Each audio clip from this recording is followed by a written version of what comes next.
Hello दोस्तों, आप सभी का बहुत बहुत स्वागत है आपके अपने यूट्यूब चैनल इजी इन्वेस्टिंग में। तो आज के इस वीडियो में हम बात करने वाले हैं दो बड़ी नेगेटिव खबर के बारे में, जो कि इंडियन स्टॉक मार्केट के लिए काफ़ी नेगेटिव खबर होने वाली हैं ये दोनों ही। तो ये दोनों ही खबर आपको as a trader and investor आपको पता होनी चाहिए, जिस वजह से हम इस पर बात करने जा रहे हैं। तो चलिए शुरुआत करते हैं पहली नेगेटिव खबर से। तो यहाँ पर जो पहली न्यूज़ निकल के आ रही है वो काफ़ी ज़्यादा नेगेटिव है। और देखिए, इंडिया जो है अब market cap wise 7th position पर चला गया है वर्ल्ड की जो ग्लोबल मार्केट कैप रैंकिंग है उसमें। तो एक समय देखिए, इंडिया का जो स्टॉक मार्केट होता था वो चौथे या पाँचवें पोजीशन पर होता था बाय मार्केट कैप, और अब देखिए वो चौथे और पाँचवें नंबर से स्लिप होकर के अब 7th पोजीशन पर इंडिया का जो स्टॉक मार्केट है वो पहुंच चुका है। अगर ग्लोबल मार्केट कैप रैंकिंग होती है उसके हिसाब से अगर बात की जाए तो इस बहुत बड़ा डिक्लाइन आया है। और आप यहाँ पर चीज़ें देख सकते हैं कि जो कुछ टाइम पहले इंडिया का मार्केट कैप जो होगा, आपको याद होगा कि $5 ट्रिलियन को क्रॉस कर गया था और अब काफ़ी ज़्यादा गिर गया है। अब देखिए, इंडिया का जो मार्केट कैप है अब सिर्फ और सिर्फ $4.85 ट्रिलियन का देखने को मिल रहा है, जो कि अब 7th पोजीशन पर यहाँ पर स्लिप हो गया है। और अब देखिए 6 नंबर पर आ चुका है कोरिया का स्टॉक मार्केट, जो कि $5.04 ट्रिलियन का है। और 5th पोजीशन पर आ चुका है ताइवान का स्टॉक मार्केट, जो कि $5.15 ट्रिलियन का है। तो लगातार यहाँ पर डिक्लाइन देखने को मिल रहा है इंडिया का जो टोटल स्टॉक मार्केट है उसमें, और इंडिया का जो मार्केट कैप है उसमें। और यहाँ पर ये सारी चीज़ें हमें क्यों देखने को मिली है, वो है देखिए, बीते कुछ दिनों में ताइवान और जो साउथ कोरिया है वो काफ़ी अच्छा करता हुआ देखने को मिल रहा है सेमीकंडक्टर और चिप मैन्युफैक्चरिंग में। और इनमें कुछ कंपनीज़ हैं जिनका कि नाम आप यहाँ पर देख सकते हैं। और इंडिया का स्टॉक मार्केट आपको पता ही है कि काफ़ी टाइम से लगातार गिरावट दिखा रहा है और यहाँ पर कोई भी तेज़ी नहीं है, बीते लगभग 1.5 साल से ऊपर हो चुका है। और इन सब के बीच ताइवान और साउथ कोरिया ने अच्छा परफॉर्म किया है, जिस वजह से इनका मार्केट कैप बढ़ा है और इंडिया का स्टॉक मार्केट का जो मार्केट कैप है वो नीचे गया है, जिस वजह से अब इंडिया वर्ल्ड की 7th लार्जेस्ट स्टॉक मार्केट बन चुका है फ्रॉम द 5th पोजीशन। तो ये काफ़ी ज़्यादा नेगेटिव खबर है जो कि आपको पता होनी चाहिए। और इसके पीछे का जो एक और बड़ा रीज़न है वो देखिए ये है कि जो कि रुपीज़ में हमें गिरावट देखने को मिल रही है डॉलर के मुकाबले। कहाँ एक साल पहले $1 के मुकाबले 85 रुपीज़ होता था, अब देखिए 95 to 96 रुपीज़ होता है $1 के मुकाबले। तो अब जाहिर सी बात है, अब अगर मार्केट कैप को कैलकुलेट करेंगे तो वो कम आएगा, क्योंकि रुपये की वैल्यू गिर गई है डॉलर के मुकाबले। तो ये भी एक बड़ा रीज़न रहा है जिस वजह से इंडिया का जो मार्केट कैप है वो कम देखने को मिल रहा है। तो इन सब के चलते यहाँ पर काफ़ी ज़्यादा मार्केट कैप में गिरावट आई है इंडिया के स्टॉक मार्केट में। ये हो गई पहली खबर जो कि काफ़ी ज़्यादा नेगेटिव थी, हम आपको बताना चाहते थे। अब बात कर लेते हैं दूसरी बड़ी नेगेटिव खबर के बारे में, वो भी आपको जानना काफ़ी ज़्यादा ज़रूरी है। तो देखिए, दूसरी जो यहाँ पर न्यूज़ है, आप यहाँ पर मनी कंट्रोल की वेबसाइट पर पढ़ पाएंगे। और यहाँ पर आप देख सकते हैं, India loses all spot in world's top 100 companies. तो ये भी एक बहुत बड़ी नेगेटिव खबर है। देखिए अभी तक क्या होता था, जो टॉप 100 कंपनीज होती थी वर्ल्ड की बाय मार्केट कैप, उसमें इंडिया की 2-3 कंपनीज हमेशा देखने को मिलती थी।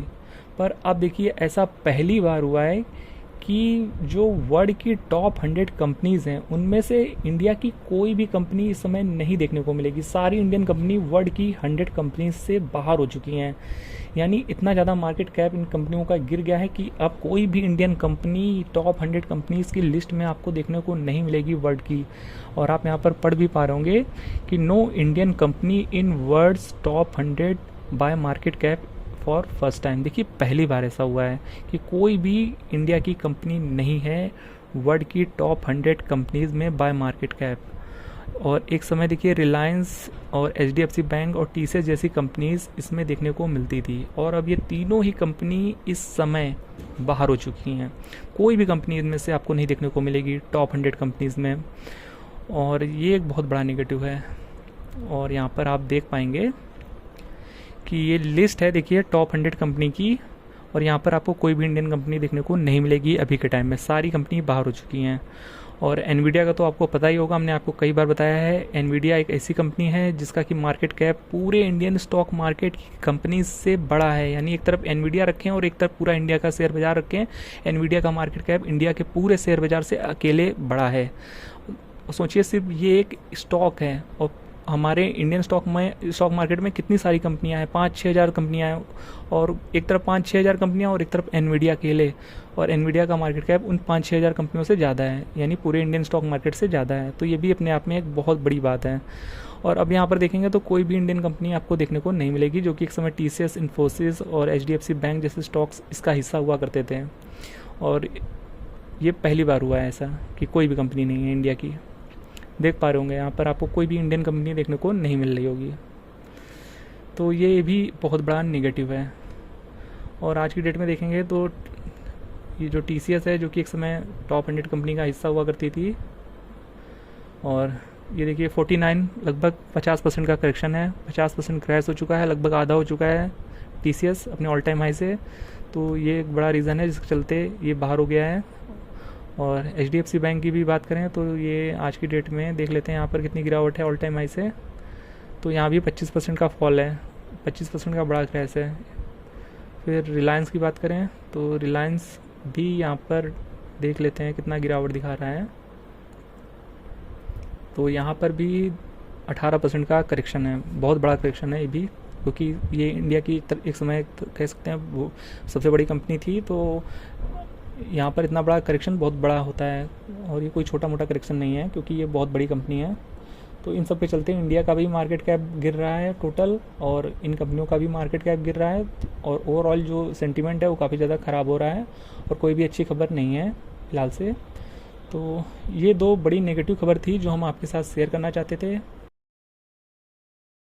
आपके हिसाब से ये ऐसा क्यों हो रहा है वो कमेंट बॉक्स में ज़रूर बताइएगा। बाकी हमारी तरफ से तो यही कुछ 2 रीज़न दिख रहे हैं जो कि हमें ऐसा लग रहा है कि पहला तो देखिए एआई, देखिए इंडिया में एआई से रिलेटेड कोई भी बड़ी कंपनी नहीं है जो कि सिर्फ एआई पर काम कर रही हो। और बाकी डिफरेंट कंट्रीज़ में देखेंगे तो जो पर्टिकुलर कोई भी देश है उनमें जो टॉप बड़ी कंपनी है वो एआई पे काम कर रही हैं, पर हमारे में ऐसा कोई भी एआई कंपनी नहीं है जो कि प्योरली एआई पे काम कर रही हो। और वैसे इंडिया के लिए कहा भी जाता है कि इंडिया की जो आईटी कंपनीज हैं वो सिर्फ सर्विस प्रोवाइडिंग कंपनी है, कोई आईटी वो एआई कंपनी नहीं है। तो ये एक बड़ा नेगेटिव है जिस वजह से हमारा इंडियन स्टॉक मार्केट में कोई भी एआई कंपनी नहीं देखने को मिल रही है।